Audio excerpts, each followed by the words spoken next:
Hi folks, I'm Michael with Code Academy, and in this video, I'll be walking you through the Magic 8-Ball project. To complete this project, you'll need to be familiar with an introduction to JavaScript, variables, and conditionals. For this project, we will be building a Magic 8-Ball program that will print console log statements. We will be leveraging our knowledge of JavaScript to write console log statements to print template strings using variables made by the user, generate random numbers within a certain range, and use a switch statement to output different responses based on the random number generated. Let's get started. We want to define a variable first called username and set that to be an empty string. Now we have the choice of using our own name, so I myself am going to go with Michael. Feel free to use your own. And next we'll want to create a ternary expression that determines which statement to print in the terminal depending on whether the user provided a name or not. So we'll write this by checking to see if username is in fact empty or not. And if it does have a string, we do want a console log to say hello, followed by the variable username. Let me just change that to brackets. And if the string is in fact empty, then instead we'll want to have a console log that simply says hello with an exclamation point. Okay, so if we run this code, we'll see that the output is hello Michael. And if I decide to take username and just turn it into an empty string, we'll see that it has the output hello. Okay. So for our next task, we're going to want to name a variable user question. And this variable is going to hold a fun yes or no question. So for me, I will ask, will I adopt a new puppy soon? Now we'll want to write a console log statement that prints out that this particular username variable has asked this particular user question variable. So we'll type this out via console log username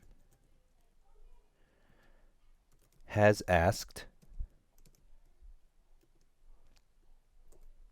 user question. And for this to make sense, I'm going to type in my name again. And if we run this, the output will say, hello Michael.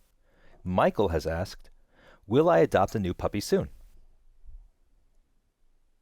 Next, we'll need to generate a random number between 0 and 7 and set it to the variable random number. We can accomplish this by utilizing two built-in math functions, math.random and math.floor. Math.random generates a random float or decimal value between the whole numbers 0 and 1. Since we only need a number between 0 and 7, we will times this output by 8. Now if we were to console log random number, you would find that we would be left with a very unwieldy float, like in this case 7.38 and so on and so forth. So what we'll want to do is wrap this expression around the other math function math.floor. So if we run that, it'll round down to the nearest integer, as you see here. For our final variable, 8-ball, let's simply set it to be an empty string. Now let's create the answers our Magic 8-ball will tell us, depending on the random number that we generate each time we run our code. With 8 possible responses at our disposal, we'll want to create a switch statement to neatly handle these cases depending on the random number that we receive.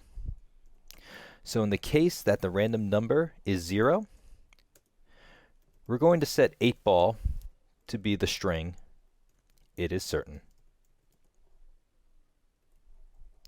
And then we add a break.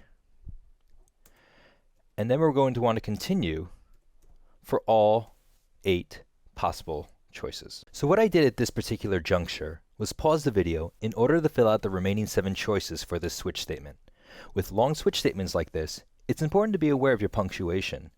Lines with case will always end with a colon, while lines starting with 8-ball and break will always end with a semicolon. So if we were to read through this entire case statement, depending on what random number is, 8-ball will always be a different string. So in the case that random number is 3, 8-ball will read cannot predict now. So for the final task, we want to print one last console log statement that says the magic 8-ball says, and then we want to plug in the 8-ball variable.